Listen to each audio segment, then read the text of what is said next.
The official term for the weekly supervised visit was familial reconciliation. Mara preferred the term her own wolf used, hostage exchange. She stood at the edge of the Queen's garden, a paragon of serene, regal patience, while inside her head, her wolf provided a tactical assessment. Target acquired. Male, elder. Designation, father-in-law, accompanied by approved chaperone. Designation, mother-in-law. Threat level, negligible to paternal dignity, moderate to seasonal hydrangeas. Mara smoothed down the front of her deep green maternity gown, the gesture a practice piece of theater.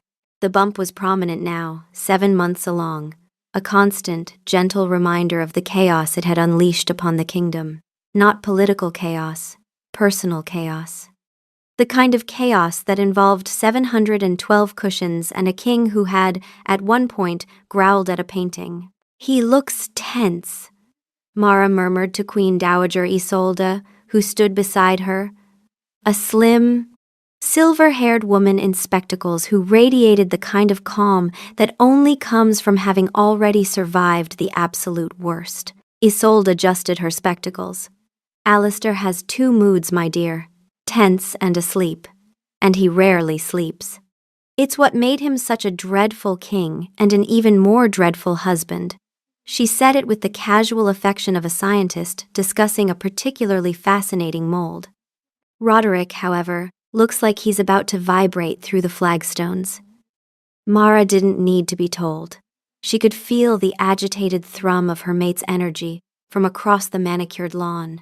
King Roderick Greymane, ruler of the Silverwood Conclave, stood stiffly beside his father, the retired Alpha King Alistair. Roderick's hands were clasped behind his back so tightly his knuckles had gone white. His jaw was a geological formation. Subject is maintaining a 4.7-foot perimeter around the primary asset, Silvana noted. Posture indicates high probability of lunging if elder male attempts sudden movement.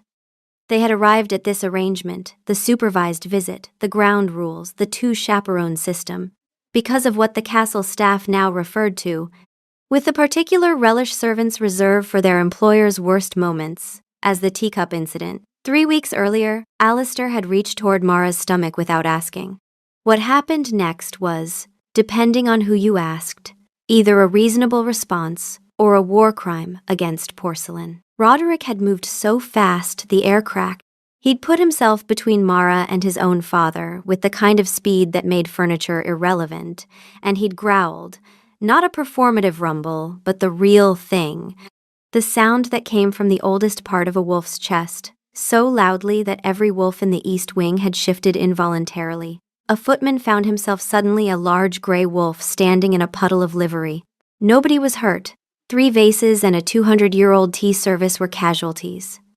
Alistair had stood very still, his hands still extended toward a stomach that was now behind a wall of snarling Alpha King, and said, with the measured dignity of a man who had once ruled these lands, "I was going to say congratulations." Hence the rules. 1 hour per week. Queen's Garden only, in direct line of sight of the main terrace. No physical contact. Alistair was not to approach Mara without verbal permission. Roderick had to be present, and Isolde had to be present to manage Roderick. It was less a family visit and more a hostage exchange at a border checkpoint. Alistair, a formidable man with weathered features and a voice like old timber, was doing his best to pretend this was all perfectly normal. He ambled across the lawn with his hands deliberately visible at his sides, as if approaching a wild animal, which, in a sense, he was. "The roses are looking splendid, son," Alistair said. "Your mother's influence, no doubt. I always found them a bit frivolous." Roderick's response was a low growl that he tried to disguise as clearing his throat. It didn't work. A nearby robin, startled, took flight. Inside his head, his wolf was less subtle. "Frivolous? He thinks our mate's roses are frivolous? The man is a threat to all things good and beautiful. He must leave immediately." "We are not ejecting my father for having an opinion on horticulture," Roderick thought back, desperately trying to project an aura of regal calm. His opinions are the thin end of a wedge. First the roses, then the hydrangeas, then he'll want to rearrange the furniture, and before you know it, he's touching the bump again. I have seen this pattern on the nature documentaries. First the criticism of the nest, then the theft of the eggs. Mara is not a bird and she is not carrying eggs. The principle is the same. Mara saw the tension building in her husband's neck, a vein she'd learned to read like a weather gauge, and took a deliberate step forward. Father Alistair, it's so good to see you. I was hoping to ask your advice about the winter grain stores. The yield reports from the eastern provinces seem inconsistent. It was a perfect conversational gambit, political, respectful, and directed at him from a safe distance. Alistair's chest puffed out. He had been feeling obsolete since his abdication, and his son's pregnancy-induced protectiveness had only sharpened the feeling. Ah, yes, the eastern counts are always fudging their numbers.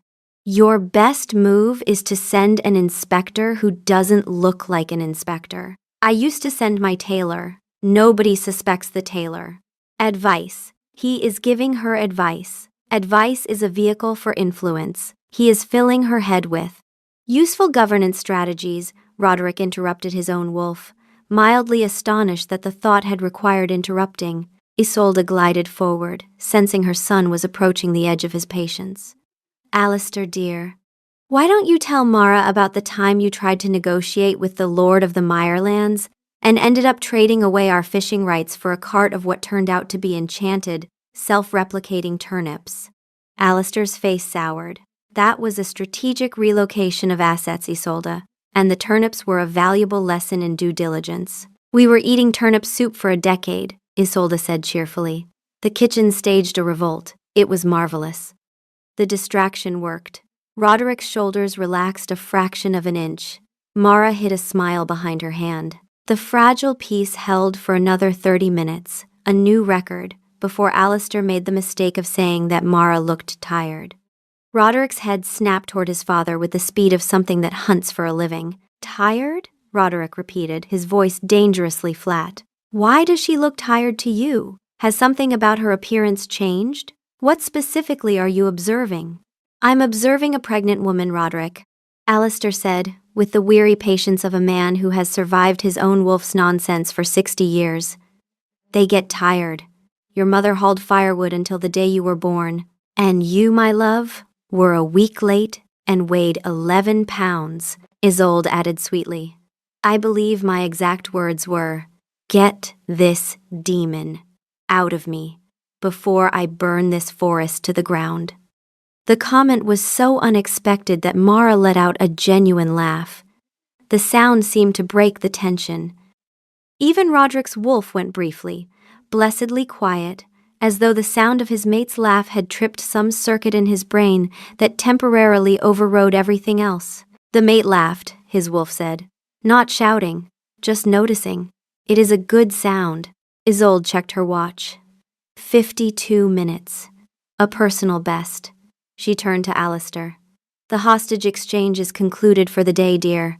Do try not to growl at anyone on your way out. I have never growled at anyone in my life, Alistair said. That's Roderick's department now, apparently. He gave Mara a nod, careful, warm, from a safe distance, and allowed himself to be escorted away. The pregnancy had progressed normally. Roderick's wolf had not. It had started small, endearingly even. In the first trimester, he'd begun walking her to meetings. Not accompanying her, walking her. His hand on the small of her back, his body between her and the corridor wall, as though assassination attempts were commonly launched from behind tapestries. She'd found it sweet. He was her mate, her husband, the man who noticed what kind of light she liked to read by and had commissioned a winter garden to provide it. A little protectiveness came with the territory. Then the wolf, the part of him that she called his wolf, because that was what it was, not a separate creature but the deepest, most animal layer of who Roderick Greymane actually was, had escalated, and kept escalating, and showed no signs of stopping. By the second trimester, he'd moved his desk into her study. Not asked, moved. She'd returned from a council briefing to find the King's Oak desk wedged beside her own. their legs interlocking like awkward lovers, and Roderick sitting behind it pretending to read a treaty while actually watching the door. By the 5th month, he'd vetted the new librarian, by scent. The poor woman had been subjected to a full olfactory inspection in the West Corridor, while Roderick circled her with an expression of intense concentration, and the librarian clutched her references and tried not to cry. She passed. Barely. Roderick said she smelled acceptable. The librarian said she would like to go home now, please. By the 6th month, he'd started shifting at night, curling up at the foot of their bed in his wolf form, a magnificent sable-furred beast, larger than a war horse, with amber eyes and a temperament that fluctuated between ferocious guardian and oversized lapdog. He slept with one paw draped across the doorway. Every time Mara got up in the night to use the privy, she had to step over a wolf the size of a small continent who would immediately wake, raise his enormous head, and track her with glowing eyes until she returned. "Roddy," she'd said one morning, standing over him in her nightgown, "I need to pee." The wolf had yawned, a cavernous fang-filled event, and then followed her to the bathroom door, where he sat, ears pricked, as though the privy contained unknown threats. "You cannot follow me in there." A soft whine. "Roderick." He shifted back. Naked, rumpled, slightly sheepish. His concern is that the window in the bathroom is large enough for a medium-sized bird. A bird. Birds are unpredictable. The old healers said it was the bloodline. The Greymane line was the oldest alpha bloodline in Silverwood, and the thinnest. Alistair's brother had died young without children. Alistair himself had sired only Roderick. One heir, one branch, a dynasty that had ruled for centuries, narrowed to a single thread. And now that thread was about to produce the next link, and Roderick's wolf knew it, not as a thought but as something deeper, something in the marrow, an ancient biological imperative screaming that this pregnancy was the most important thing that had ever happened, or would ever happen. Every protective instinct a wolf possessed was running at a volume that drowned out reason, manners, and basic spatial awareness. Mara tried to find it endearing. She did, for a while. The first time he built a nest of cushions around her reading chair, she'd laughed. The 3rd time, she'd sighed. By the 7th time, she'd started quietly removing pillows while he wasn't looking, like a one-woman demilitarization effort. Their mornings used to be her favorite part of the day. Before the pregnancy, they'd walk the grounds together, not as king and queen, just as two people who'd found each other. Roderick would point out where the winter garden was taking shape, the stone walls rising beside the east tower. "The glass arrives next month," he'd told her once, tracing the roofline with his finger. "I asked for the kind that catches the light the way it comes through the library in October. That amber color. You always move your chair to follow it." He'd noticed what kind of light she read by. She'd married a man who noticed what kind of light she read by. That was worth a great deal. Now their mornings went like this. Mara would wake to find Wolf Roderick at the foot of the bed, ears swiveling. She would attempt to rise. The wolf would rise first. She would walk to the wardrobe. The wolf would position himself between her and the window. She would dress. The wolf would shift back to human form, which involved a brief, disorienting transition, and Roderick blinking at her with slightly unfocused hazel eyes, while he remembered how shirts worked. They'd walk the grounds, he'd keep his hand on her back, which she liked, but also keep himself between her and anything that moved, which she was starting to like less. One morning, a groom approached at a pace that was, by any reasonable measure, a normal walking speed. Roderick stepped in front of her so fast the air displaced. His body went rigid, his weight shifting forward onto the balls of his feet, his eyes flickering gold. The groom, a boy of 16 named Thomas, who had worked with the horses since he was 12, froze with his mouth open. Roderick came back to himself in 2 heartbeats. "Thomas," he said, his voice carefully level. "Good morning." "Your Majesty," Thomas managed. "I was. The Queen's mare needs reshoeing, and I." "Of course. Carry on." Thomas carried on at a speed that suggested he would be carrying on all the way to the next kingdom. Roderick closed his eyes. Mara watched the tension drain from his shoulders, replaced by something worse, embarrassment. "I'm sorry," he said quietly. "I knew it was Thomas. I knew before I moved, but I'd already moved." The instinct was faster than the thought. The wolf was not a separate creature. It was him, the part of him that mapped threats before breakfast and clocked exits before sitting down. But the pregnancy had turned the volume up on that part so high that it was drowning out everything else. The king, the strategist, the man who'd commissioned a winter garden based on the quality of October light, all of it was still there, underneath. But the wolf was so loud now that even Roderick couldn't always hear himself think. Silvana, Mara's wolf, observed the situation with her usual clinical detachment. "The frequency of involuntary protective responses is increasing. Recommend diplomatic approach." "I don't need a diplomatic approach," Mara murmured. "I need my husband to stop treating the stable boy like an invading army." "Perhaps, but the data suggests the behavior will intensify before it resolves. Recommend patience." Mara was running out of patience. She just didn't know it yet. She found the pillow fort on a Tuesday. She'd gone to her study to work on the trade negotiations with the Sunstone Pax, a deal she'd been building for 3 months, the kind of intricate, number-heavy work that she was genuinely, specifically good at. Before she was queen, before she was anyone's mate, she was the girl who'd saved her father's bookkeeping business at 8 years old by finding a calculation error that would have bankrupted him. Numbers were her language.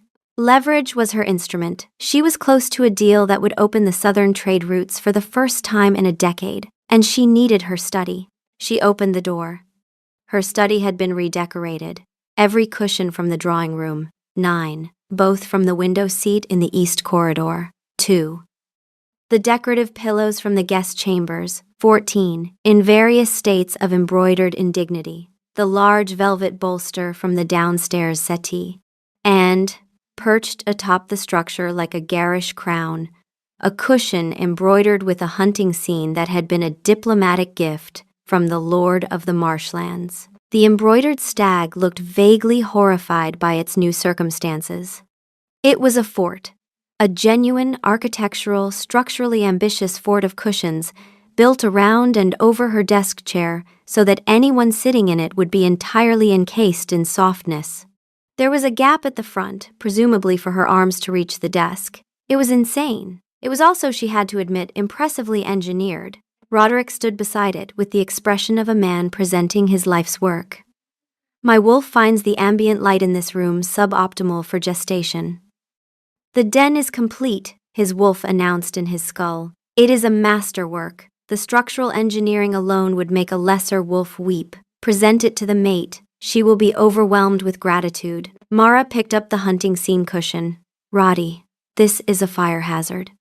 He says it provides excellent insulation." "Roddy. And that the embroidered stag adds a sense of natural calm." She looked at her husband, the king of the Silverwood Conclave, ruler of 11 territories, commander of the largest pack army in the continent, standing beside a pillow fort with genuine pride in his eyes. She loved this man so much it made her teeth hurt. And she also wanted to hit him with the embroidered stag. "Help me carry them back," she said. He did, with the mournful obedience of a man whose masterwork has been rejected. They made 6 trips. On the last one, she caught him tucking a small cushion behind the curtain in her study, hiding it, like a squirrel with a last desperate acorn. "I saw that. It's a lumbar support cushion. It's medicinal." She let him keep it. He settled into the chair by her door. Not at his own desk. His desk had been returned to his own study 2 days ago, after Mara had pointed out that 2 desks in one room was not a governance strategy.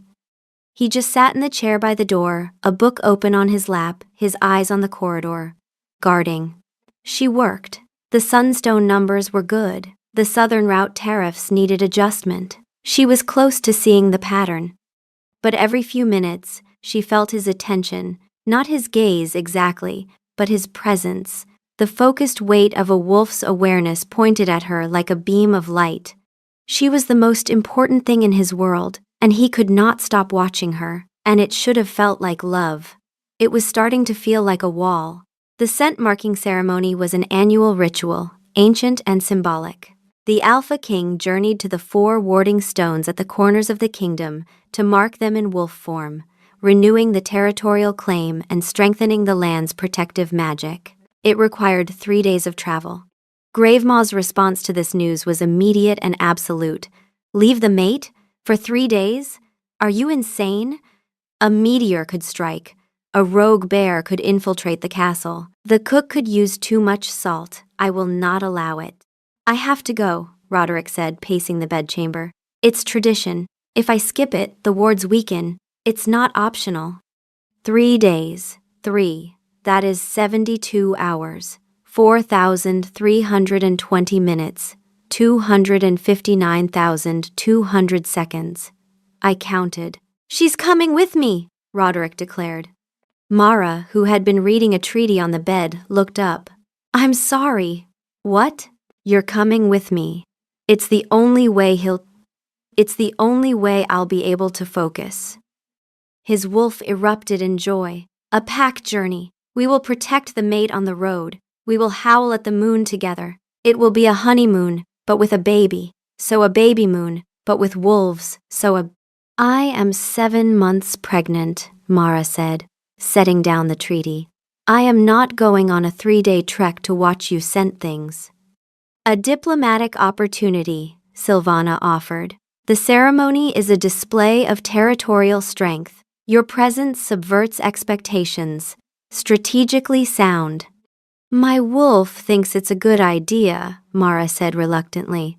"My back thinks it's a terrible one." "We'll take the royal carriage," Roderick said quickly. "The one with the good suspension. And I'm packing snacks." The scent-marking ceremony turned into a royal procession of magnificent absurdity. The carriage was indeed comfortable. Roderick had personally inspected every inch of it, including a 20-minute investigation of the wheel bearings that left the wheelwright questioning his life choices. Behind the carriage rolled a supply cart containing 37 cushions, a portable stove, a chef tasked with preparing Mara's 3 current pregnancy cravings at any hour, and a small library of treaties she intended to read. Behind the cart marched a contingent of guards who were under strict orders to maintain a distance of no less than 50 yards at all times. Several of them had taken to calling the assignment the buffer zone.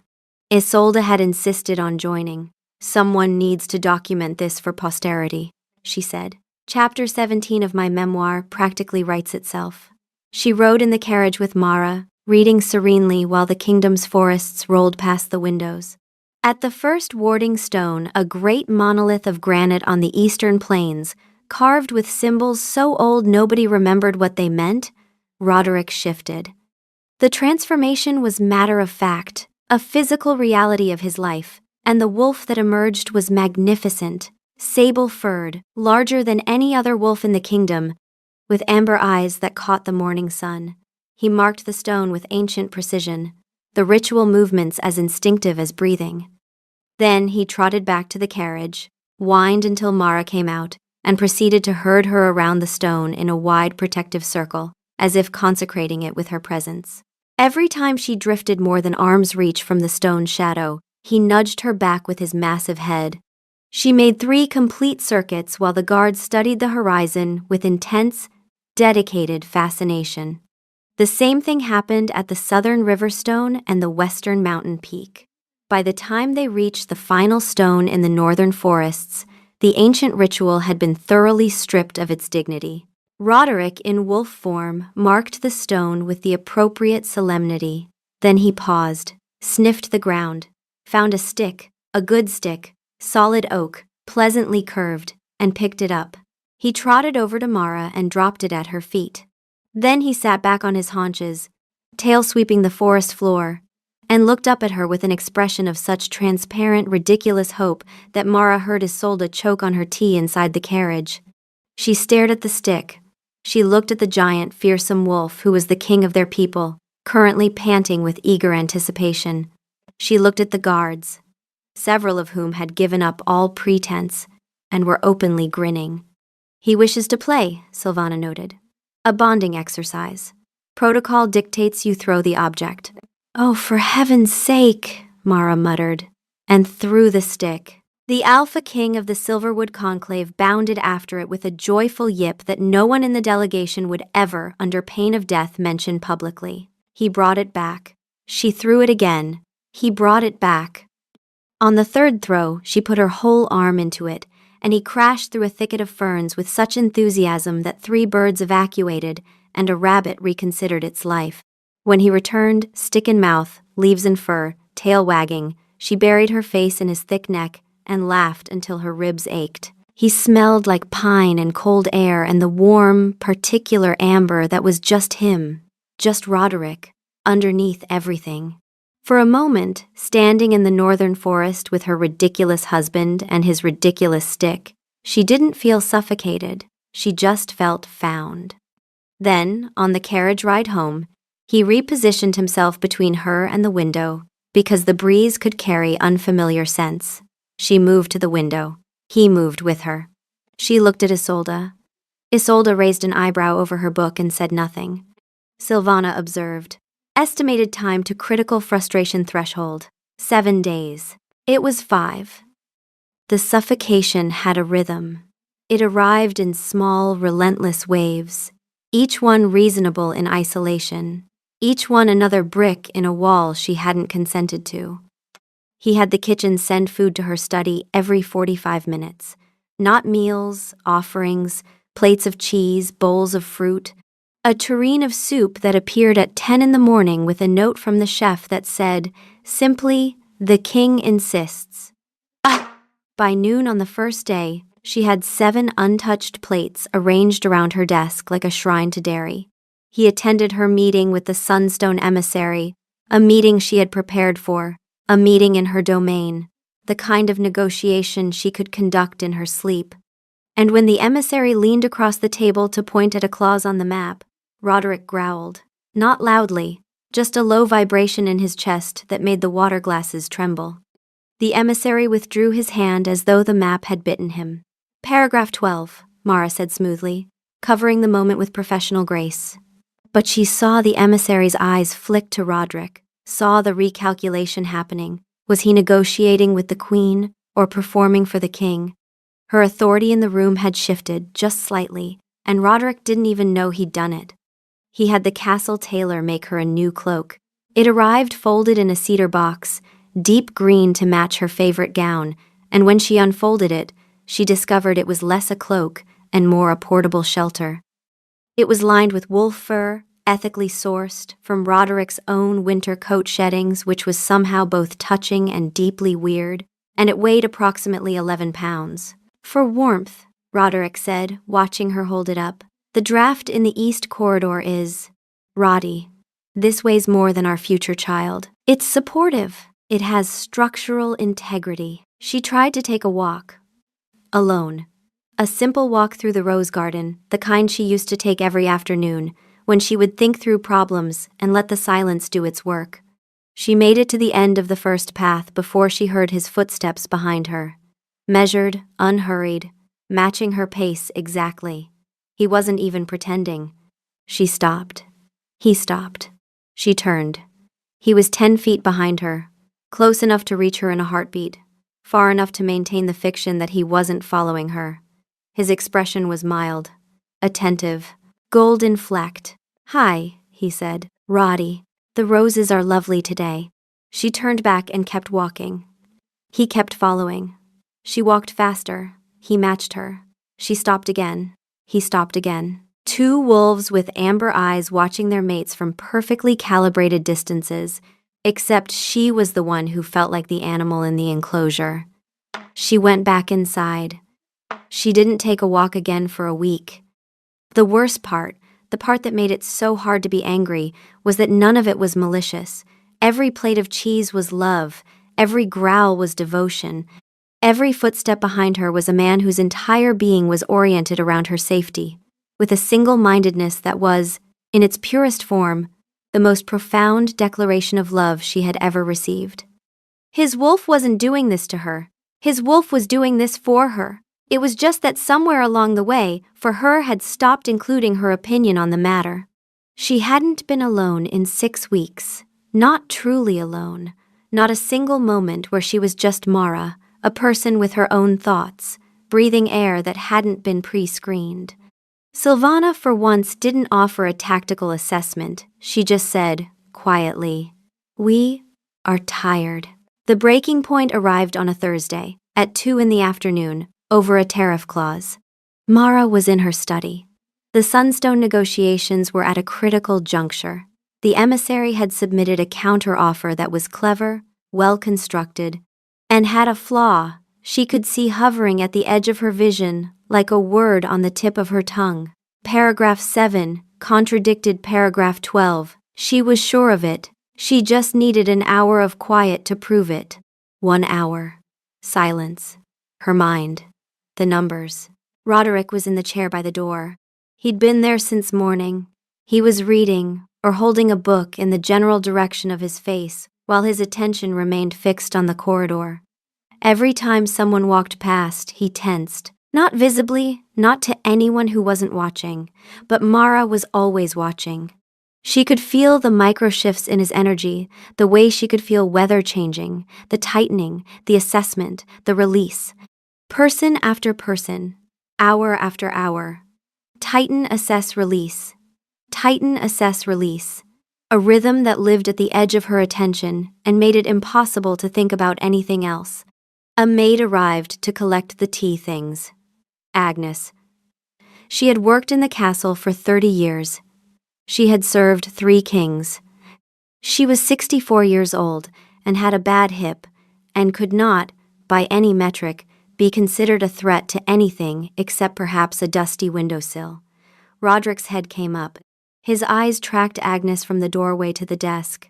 Agnes, who had been through the teacup incident and the librarian inspection and the great corridor confrontation of last Tuesday, set down her tray with the careful movements of someone navigating a room with a large predator in it. Agnes left. Roderick's attention returned to the corridor. Mara stared at her papers. Paragraph 7. She needed paragraph 7. She couldn't find it. Not the paragraph, the thought. It was there, right there, and every time she reached for it, the weight of his presence pressed against her mind like a hand on wet clay, distorting the shape of what she was trying to hold. Something in her gave way. Not dramatically, not with a snap or a crack, just a quiet, exhausted release, like setting down something heavy that she'd been carrying for too long. Roddy. He looked up from his book. His eyes were warm, attentive, gold-flecked, ready, whatever she needed, anything, name it. I need you to leave. The warmth didn't vanish. It froze, a pause the length of a held breath. I need you to leave this room, she said, and her voice was steady and quiet and cost her everything. And I need you to not follow me for the rest of the day. I need 1 day, just 1 day, where I am alone. He set the book down. He didn't understand. She could see it in the way his brow creased, the way his body angled toward her, even as her words pushed him away. His wolf had no category for this. She was the thing he protected. How could she need protection from the protecting? Mara. I can't breathe, Roderick. She never used his full name. He heard it. I love you, she said, and meant it so completely that the words felt insufficient, a thimble trying to hold the ocean. I know why you're doing this. I know it's the bloodline, the air, the wolf. I know it's love, but I haven't been alone in 6 weeks. I can't think. I can't work. I can't walk down a corridor without your footsteps behind me. I am not a vessel for our child, Roddy. I am a person. And your love has become the thing I have the least room to breathe inside. The silence after was enormous. She watched the words arrive in him, not all at once but in stages, like a stone dropped into deep water, the ripples spreading. His wolf went quiet. Not the performative quiet of grave mom marshalling a counter-argument. Real quiet, the kind that meant something had gotten through. Roderick stood. His face was very still. He picked up his book. He looked at her for a long moment, and she saw it. The hurt and the confusion and, underneath both, the terrible dawning recognition that she was right. Okay, he said. He left. The door closed behind him. The room was quiet. Mara sat in the silence she'd asked for. She had her hour.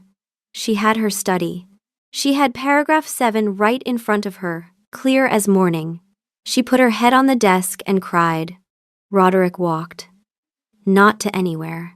Just through the castle, his footsteps echoing in corridors that felt too wide, past rooms that felt too empty, out through the south gate into the grounds. His wolf was quiet, not sulking, not raging. Quiet in the way that meant something fundamental was being reconfigured, like a machine encountering an input it hadn't been built to process. He shifted.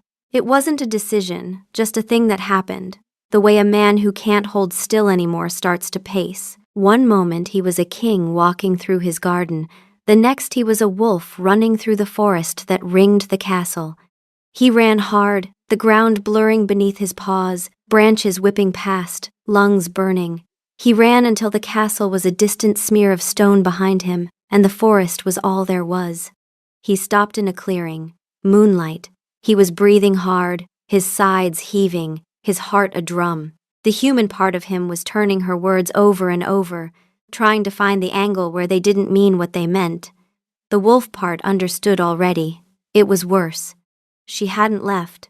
She'd asked him to leave. The den wasn't safe because he'd made it a cage. The protector had become the thing she needed space from. His wolf finally spoke. Not in capitals, not a bellow or a demand or a tactical assessment. A small voice. Almost human. Oh. And then, quieter still. We made her small. We didn't mean to. But we did. Roderick lay down in the clearing, his massive head on his paws, and stayed there until the moon moved across the sky and the forest sounds settled around him like a blanket he hadn't earned. Mara found Isolde in the library. The Queen Dowager was reading, as she always seemed to be, a cup of tea cooling at her elbow, her spectacles perched on her nose, perfectly composed. He's gone, Mara said from the doorway. Her voice was hollow. I told him to go and he went. Isolde lowered her book. She studied Mara for a moment with the quiet precision that had made her, despite her husband's many limitations, the actual power behind the Greymane throne for 20 years. She patted the seat beside her. Mara sat. She was not going to cry in front of her mother-in-law. She was the queen. She had composure. She had. Oh, sweetheart, Isolde said, and the gentleness in her voice dissolved Mara's composure, like salt in warm water. She cried. Isolde put an arm around her and let her. When the crying subsided into the hiccuping aftermath, Isolde poured a fresh cup of tea from the pot and handed it over. Do you know what Alistair did when I was pregnant with Roderick? Mara shook her head. He dismissed my entire household staff and replaced them with wolves. Every last one. The cook, the maids, the gardener. He said humans were olfactorily unpredictable. He replaced my lady's maid with a beta wolf named Gertrude, who had, I believe, never seen a corset in her life. She folded my laundry by scent category. My underthings ended up filed between lavender and mild concern. Mara hiccuped a laugh in spite of herself. He also tried to declare war on the mountain packs because their alpha sent me a fruit basket he deemed inappropriately lavish. It was 6 apples and a note that said, "Congratulations." The man wanted to mobilize the Eastern Regiment over apples. What did you do? I threw a book at his head. Isolde paused, sipping her tea. It was a very large book, collected poetry of the Second Age, 900 pages. He ducked, unfortunately. She set down her tea. That didn't work, so I tried something else. What? I gave him a job. Isolde turned to face her, and her expression was no longer gently amused. It was serious and warm, and full of the hard-won wisdom of a woman who had loved a Greymane wolf for 40 years. The problem isn't that they want to protect us, Mara. It's that protect is the only word their wolf knows how to say, and they pointed at us because we are the most important thing in their world. You can't take the word away. It's who they are, down to the blood, but you can teach them what it means. She leaned forward. Alistair couldn't guard me without suffocating me. but he could guard the territory, the borders, the roads that kept the food coming. I told him that the best way to protect me was to make sure no threat ever reached the castle in the first place. He threw himself into border patrols with such enthusiasm I didn't see him for 3 weeks. She paused. That was perhaps too effective, but the principle is sound. Mara wiped her eyes with the heel of her hand. You're saying I need to redirect him. I'm saying that Greymane men love like a natural disaster, dear. The trick isn't stopping the storm, it's teaching it where to reign. He came back past midnight. Mara was on the balcony of their chambers, wrapped in a shawl that was not the 11-pound wolf fur cloak, watching the forest. She'd been watching for an hour. She'd told herself she was enjoying the night air. She was waiting for him. She knew she was waiting for him. Silvana knew she was waiting for him. Neither of them commented on it. She heard him before she saw him, not his footsteps, his breathing. He was standing in the doorway to the balcony, just inside the room, uncertain. Roderick Greymane had never once been uncertain in a doorway in his life, and the sight of it, his silhouette against the candlelight, hesitating, made something in her chest tighten. You came back, she said. You said the rest of the day. A pause. It's past midnight. I checked. Twice. She turned. He looked terrible and wonderful, hair wild from the run, dried leaves in his collar, mud on his boots, his eyes purely hazel for the first time in months. The gold was there, his wolf's constant hum, but it was banked, quiet, like embers instead of a blaze. I'm sorry, he said. And it wasn't the frantic apology of a man trying to fix what he'd broken. It was the kind that had been run through the forest and brought back stripped of everything but the truth. I know why I do it, he said. The bloodline is thin, one branch, one heir. The wolf knows, not as a thought, just as something in the bone, that this baby is everything. That you are everything, he swallowed. But knowing why doesn't make it your problem to endure. My wolf doesn't know the difference between protecting and possessing. I didn't know the difference either, not until you told me. He stepped onto the balcony, closer, but not close, leaving her the space she'd asked for. You said you couldn't breathe, he said, his voice rough. I was so focused on making sure nothing could hurt you that I didn't notice the thing hurting you was me. Mara took his hand. His fingers were cold from the run. I don't want less of you, Roddy, she said.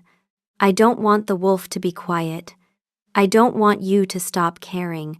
I just need your love to have room in it for me to move, for me to be the woman you married, not just the woman you're guarding. A long silence. The night forest rustled. Somewhere out there, an owl called. His wolf stirred. Not a roar. A question. Tentative. Almost fragile. How? And Roderick, for the first time in months, answered in his own voice. Not the wolf's. His. Your mother gave me an idea, he said. Or, she gave us both the same idea, actually. She's efficient like that. A ghost of a smile. The Sunstone negotiations. You're close to closing them. I can see it in the way you stare at those ledgers like they owe you money. The observation was so precise, so specifically him, the man who noticed things, that it pierced her. What if I stopped guarding the door, he said, and started guarding the road to the door, the perimeter, the wards, running the patrols myself, making sure nothing gets within 5 miles of this castle that shouldn't be here, so that when you're at your desk, you know I'm out there. You know you're safe, but you can't see me, and you can breathe. It wasn't perfect. It was a compromise between a man and the deepest part of his own nature. But it was real, and it was his, not his wolf's instinct, but his considered human answer, and it was the first time in months that Roderick Greymane had sounded like the man she'd married. Deal, Mara said. She pulled him closer by his muddy collar and kissed him, not the frantic, possessive kiss of an alpha claiming his mate, the steady, warm kiss of a woman choosing her partner. He kissed her back. then pulled away slightly, his expression sheepish. I should also tell you that I may have left 17 cushions in the forest during my run. You left? What? I was carrying them when I shifted. I don't know why I was carrying them. They're somewhere between the south gate and the old oak. You were nesting in the woods, Roddy. I was not nesting in the... He stopped, considered the evidence. I was nesting in the woods. We'll send someone for the cushions in the morning. The stag one is in a ravine. I tried to go back for it, but I couldn't find it in the dark. The diplomatic gift from the Lord of the Marshlands is in a ravine. Yes, Mara laughed. She laughed until her sides ached, and the baby kicked in protest, and Roderick's wolf, hearing the laugh, feeling the joy, let out a quiet, contented sound inside his chest that was neither a growl nor a whine, but something entirely new, something that sounded like relief. The new arrangement took hold the way good compromises do, imperfectly, and then better. Roderick was up before dawn, shifting in the gray half-light of the courtyard, his sable wolf form disappearing into the forest at a dead run. He patrolled the borders. He checked the wards. He ran the perimeter of the kingdom in wide, sweeping arcs, covering in wolf form the ground that would take a mounted patrol a full day. When he returned, he brought reports, not plates of cheese, but actual intelligence. Border clear, he told her one morning, still slightly breathless from the shift back, leaves in his hair. No incursions. The deer population in the northern woods is healthy, which means food supply is stable. Also, the beavers have dammed the East Creek again. I'll have the engineers look at it. Beavers, Mara said. They're industrious. You're filing reports on beaver activity. They're very industrious. He still guarded her meetings, but from outside the door now, a presence she could feel without seeing, like warmth from a fire in the next room. The Sunstone emissary came for the final round of negotiations. Mara found paragraph 7, the contradiction with paragraph 12 that proved the counteroffer was structurally unsound.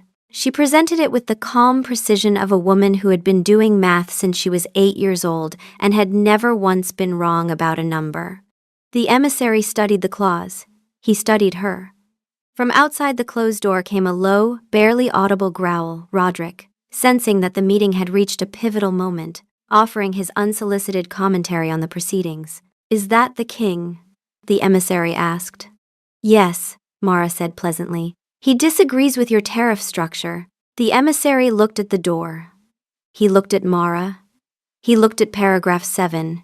He conceded the point. She hadn't needed the growl, but she wasn't going to pretend she hadn't enjoyed it. The bed was negotiated too. Some nights he slept in wolf form at the foot of the bed, but he asked first now. A look, a soft questioning sound. She'd nod, or she'd say, "Come up here, I'm cold." And the enormous sable wolf would climb onto the bed with a total absence of grace, curl around her like a furry crescent moon, and rest his head beside the bump. On those nights, the baby kicked against the wolf's warmth, and his wolf went so still and so quiet that Mara wondered if it was the closest to peace he'd felt in months. He still brought her things, not cheese plates, useful things. A report from the eastern provinces she'd been waiting for, left on her desk with a note that said, "Your instinct about the grain yields was right. A new quill." Because he'd noticed she'd worn hers down.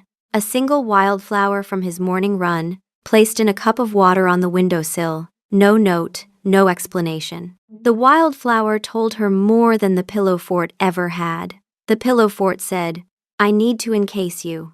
The wildflower said, "I was out there, and I thought of you." Sylvana's assessment evolved with the data. Perimeter strategy confirmed. The mate is within range but not within the operational area. This is.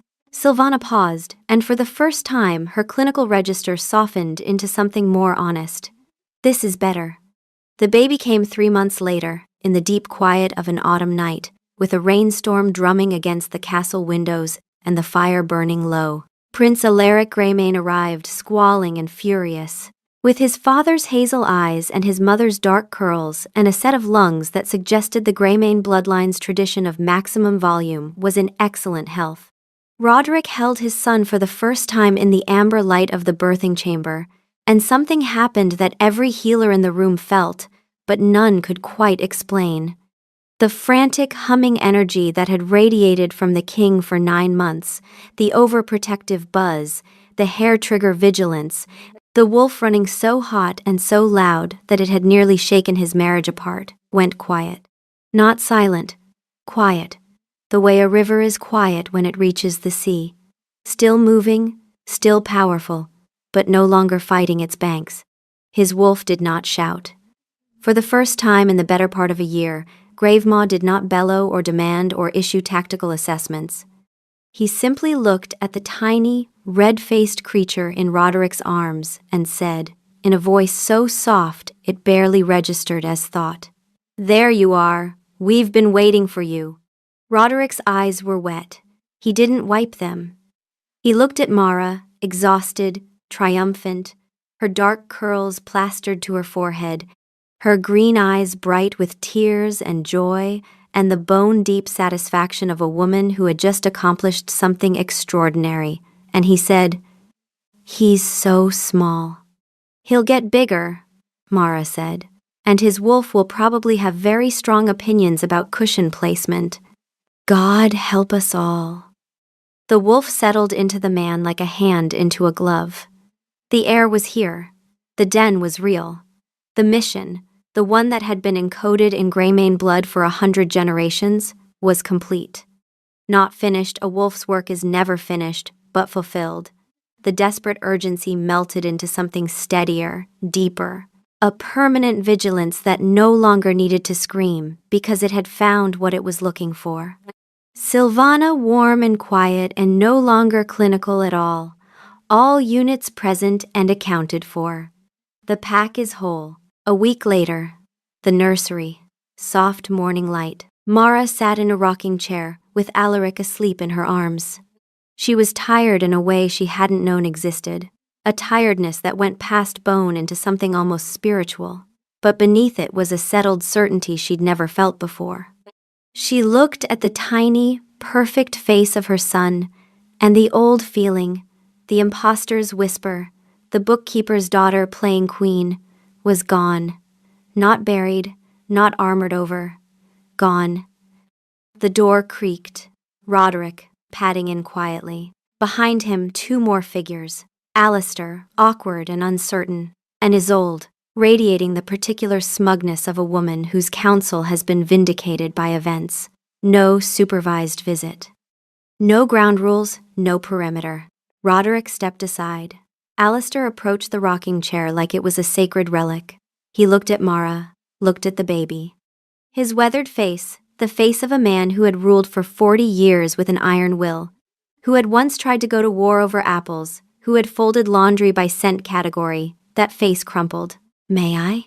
His voice was barely a whisper. Mara placed Alaric in his grandfather's arms. Alistair held the baby with a reverence that made the room very still.